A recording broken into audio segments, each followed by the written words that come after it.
打日本麻雀。係啊。OK，通常我哋 default 即係打牌就係日本牌、日麻啦，或者叫做。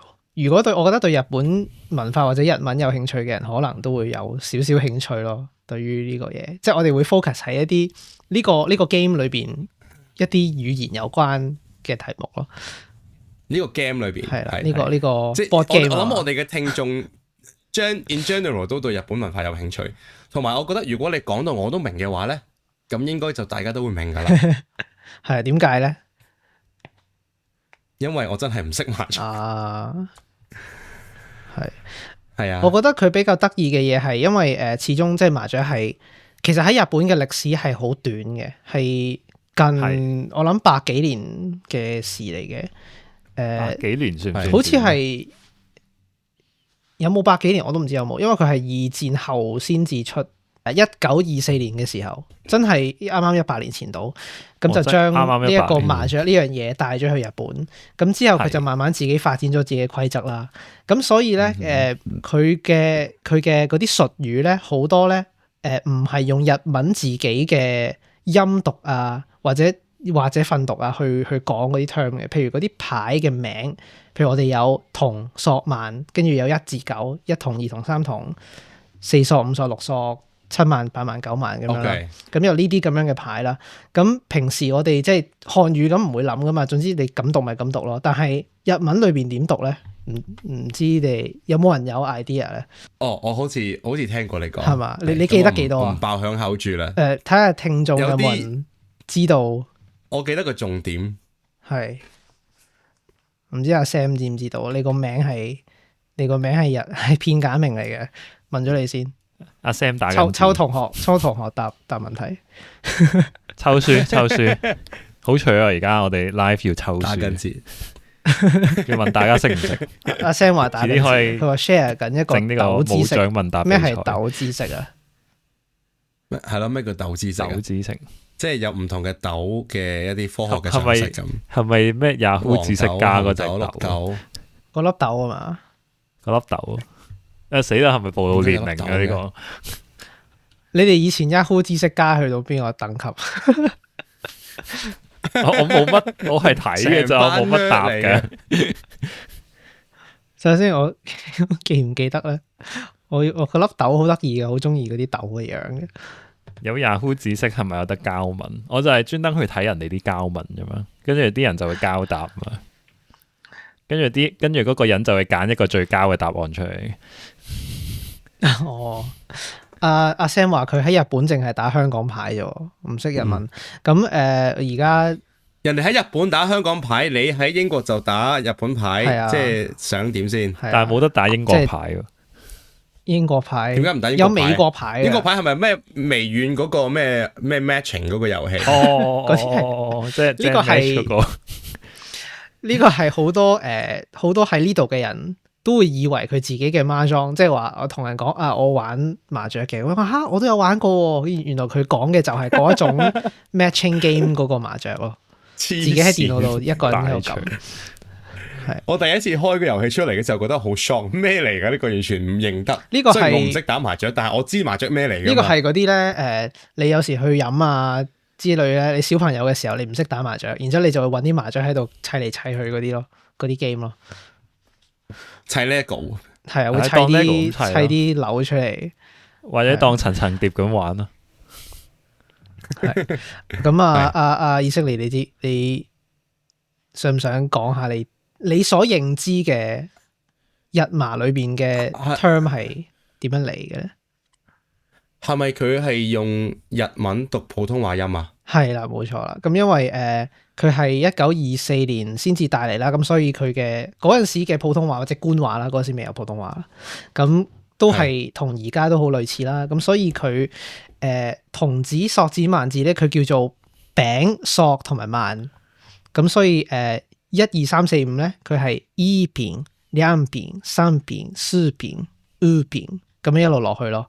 咁然之後索就一索，數字都係兩索、三索、四索、五索，跟住萬字就一萬、兩萬。佢唔係烏索，佢係烏索，兩個都係長音嚟嘅。烏索，跟住係啦，羅索、七索、八索、九索，咁樣一路落去咯。東南西北東南西北，白髮中咧佢就唔係中發白嘅，就係haku hatsu chun，就係白髮中。咁嗱，你見到呢個咧？但係呢個係音讀嚟㗎，呢個咧就反而係音讀，淨係頭兩個係音讀啫。haku 有啲亂，係音讀，係，但係 chun 係有個 n 嘅 chun 係有個 n 嘅，佢唔係 chu 喎。哦，佢就好搞笑嘅呢 part，係啦，咁就係呢個就帶出到日麻裏邊嘅術語咧，好多就係咁樣 mix 咯，就佢會有時係啲普通話用日文讀出嚟，有時咧就係真係日文本身自己有嘅音讀咯。哈哈，係啊，譬如嗰啲牌型咧，咁日麻本身就叫做另一個名叫做立席麻雀啦。咁因為立席係日麻裏邊一個好緊要嘅一個 mechanism 啦，你當一個規則咁樣啦，一個名啦。咁佢日文咧立席叫做 riichi，喺英文通常咧就會話我玩日本麻雀，我會講 I play riichi mahjong 咁樣嘅。咁佢就用咗呢個 term 就代指呢個日本麻雀，佢好少講 Japanese mahjong 嘅，通常講 riichi，I play riichi。哦 riichi，I play rich mahjong 咁樣。riichi 係。咁佢嗰個就係嚟自普通話咯，呢字就係呢字，佢就唔係用邊個企喺度嗰個咯，企喺度咯，立直，企喺度動喺度，之後咧動喺度，直橫嗰個直咯，動喺度咯，即係企喺度。哦，立直，即係企直，係啦，立直麻雀就叫做呢字麻雀。哦，啲牌係咪動喺度玩㗎？唔係喎，反而呢詞嘅時候係要打橫隻牌個。嚇？唔知點解叫，唔知點解咁叫。anyway， 係啊，佢有好多觀點與角度，佢有好多音讀嘅話咧，就譬如有一個叫做一發嘅物體啦，咁佢就叫 ippatsu 咯，佢就唔係 ipa 定係呢個日文嚟嘅，係呢個就係日文嚟嘅。有好多係好多係真係日文嚟嘅。譬如呢個仲有一個叫做一氣通貫啦，咁啊即係如果有人打香港台牌嘅話咧，就會叫做一條龍啦，就係1 2 3 4 5 6 7 8 9，咁就叫做一氣通貫，就一氣通貫，係啦，一氣之港， 2或者叫一字，簡稱一字係啦，但係哇，呢個就真係日文嚟嘅，係啦，但係絕大部分都真係普通話嚟嘅，譬如呢個平胡我哋叫偏胡，跟住英文就變咗 pinful 咯，即係好多層嘅，即係你用日文讀普通話啦，或者你講英文嗰陣咧，你要用英文嘅音讀嗰啲日文羅馬字出嚟咯。所以我係去過，因為我係去過Bristol 嗰度打比賽啦，咁嗰啲人就會全部講英文啦，咁所以譬如食糊嘅時候就會就會用晒英文，譬如呢個Richie Pinful。咩 Chanta 乜咁樣，好得意啊！即係成個過程你要個腦轉得好快，你先至熟佢嗰啲嘢。因為我哋平時打我係同香港人打嘅，所以係講翻廣東話嘅，都係將啲漢字讀翻出嚟。咁所以就要係咯，你仲要唔係練好多喎？即係呢個發音啊。咁食糊係咪點樣轉啊？即係你係啊 ，ron 或者tumo，ron 係即係食人哋出葱俾你就叫做 ron 係。等陣 ron 你估下個中文字係咩先？你估下咯 ron 嗱日文叫 ron， 我知。你話係普通話嚟噶嘛？係啊，你估下。龍啊？唔係龍都唔係。唔係。奶茶媽話龍唔係龍咯。long 如果普通話你我而家調翻轉推翻轉頭 long 唔係喎，呢個啲普通話嚟喎 long 有好多個可能性嘅個問題係咯，首先冇聲調好難估，然後你連 L 定係 R 都唔知。俾另一個題目俾大家，就係食糊呢樣嘢 in general 咧就叫做hora 乜嘢嚟？都係普通話嚟，係啦。唔係你用英文讀出嚟啊？用英文讀啊？我冇聽過。OK。hora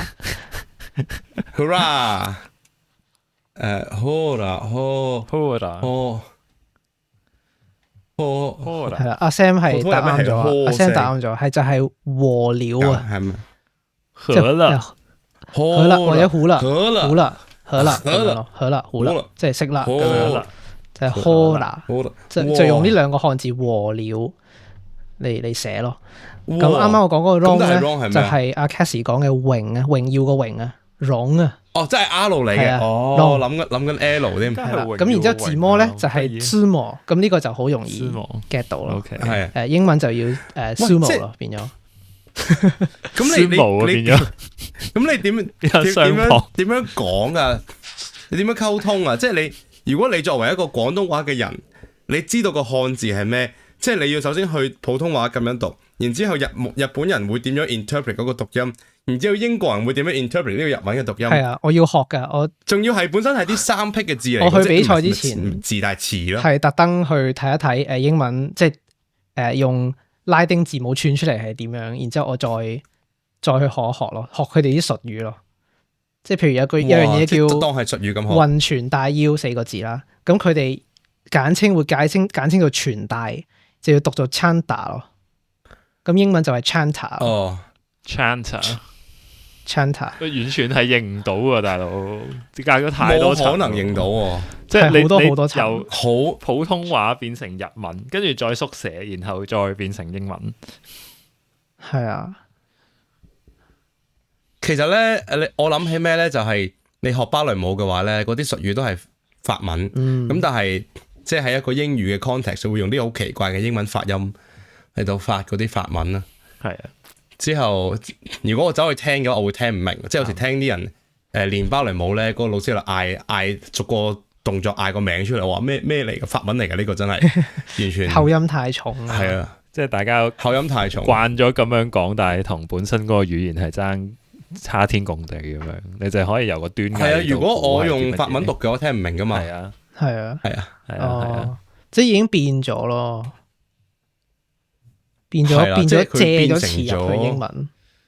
係啦，即係借詞，又係一個好 niche 嘅一個借詞咯。即係你係嗰個圈子，你就會識呢個咁樣嘅詞彙。即係你係打日麻嘅英文人嘅呢個好 niche 嘅圈子，你就會識呢啲咁嘅奇怪 term。